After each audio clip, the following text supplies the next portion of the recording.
नमस्कार, मैं हूं पीहू और आप देख रहे हैं लोकमत राजस्थान।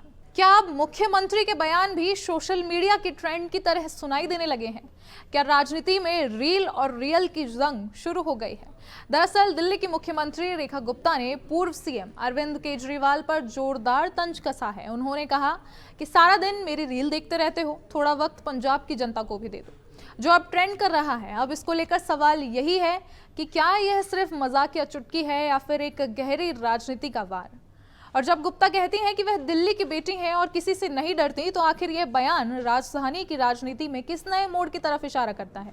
दरअसल दिल्ली की राजनीति में सोमवार को नया मोड़ देखने को मिला है, जब मुख्यमंत्री रेखा गुप्ता ने पूर्व सीएम अरविंद केजरीवाल पर सीधा हमला बोला है। मौका था सेवा पखवाड़े का और इसके तहत multi level electric bus depot के शिलान्यास करना था।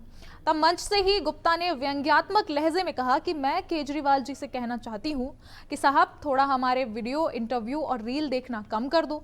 दिन रात मेरी रील देखते रहते हो, कभी हाथ ऊपर कर दिया, कभी पीछे कर लिया। गुप्ता का यह बयान केवल मजाक नहीं था, यह संदेश था कि राजनीति अब सिर्फ सड़क और संसद तक सीमित नहीं रही है, बल्कि सोशल मीडिया पर भी नेता एक दूसरे को टारगेट करने लगे हैं। और शायद यही वजह है कि गुप्ता ने रील्स का जिक्र कर सीधे युवाओं और डिजिटल दर्शकों तक पहुंचने की कोशिश की है। अब गुप्ता ने केजरीवाल की सिर्फ चुटकी ही नहीं ली, बल्कि उन पर गंभीर सवाल भी उठाए हैं। उन्होंने कहा कि जब पंजाब बाढ़ से जूझ रहा था, तब केजरीवाल पीड़ितों के बीच खड़े नजर नहीं आए। उन्होंने कहा कि ध्यान लगाना है तो पंजाब की जनता पर लगाओ, दिल्ली में मेरी रील्स देखने से कुछ नहीं होगा। यह बयान साफ तौर पर पंजाब की राजनीति पर भी असर डाल सकता है, क्योंकि आम आदमी पार्टी वहां सत्ता में है। अब आपने संबोधन में रेखा गुप्ता ने दिल्ली की जनता को भरोसा दिलाया कि वह डीटीसी की स्थिति सुधारेंगी, और उन्होंने कहा कि ये रेखा गुप्ता है, दिल्ली की बेटी। हम डीटीसी को घाटे से फायदे में लाकर दिखाएंगे।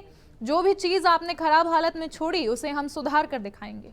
यह बयान राजधानी की सबसे बड़ी परिवहन समस्या पर जनता को सीधा संदेश था। कार्यक्रम में गुप्ता ने केंद्र सरकार की जीएसटी कटौती का भी स्वागत किया है। उन्होंने कहा कि रोजमर्रा की जरूरत की चीजें सस्ती हो गई हैं और इसे उन्होंने नवरात्रि और दिवाली का उपहार बताया है। इस मौके पर उन्होंने मां दुर्गा की आराधना और धार्मिक आयोजनों की भी बात की। इस बयान को समझना दिलचस्प है और राजनीति में तंज नए नहीं है, लेकिन जब एक मुख्यमंत्री मंच से सोशल मीडिया की भाषा बोलती है, तो यह युवाओं से सीधा उनसे जोड़ता है। रेखा गुप्ता खुद को दिल्ली की बेटी कहकर भावनात्मक जुड़ाव बनाने की कोशिश करती हैं। वहीं विपक्षी दल पर रील्स में उलझे रहने का आरोप भी लगाती हैं। यह घटना दिखाती है कि अब राजनीति में संवाद के नए माध्यम और भाषा दोनों बदल चुके हैं। सवाल यह भी है कि क्या इससे दिल्ली की जनता को असली मुद्दों पर राहत मिलेगी, या ये एक और राजनीतिक नाटक बनकर रह जाएगा? इस पर अपने विचार हमारे साथ शेयर करें और ऐसी खबरों और अपडेट्स के लिए देखते रहें लोकमत राजस्थान।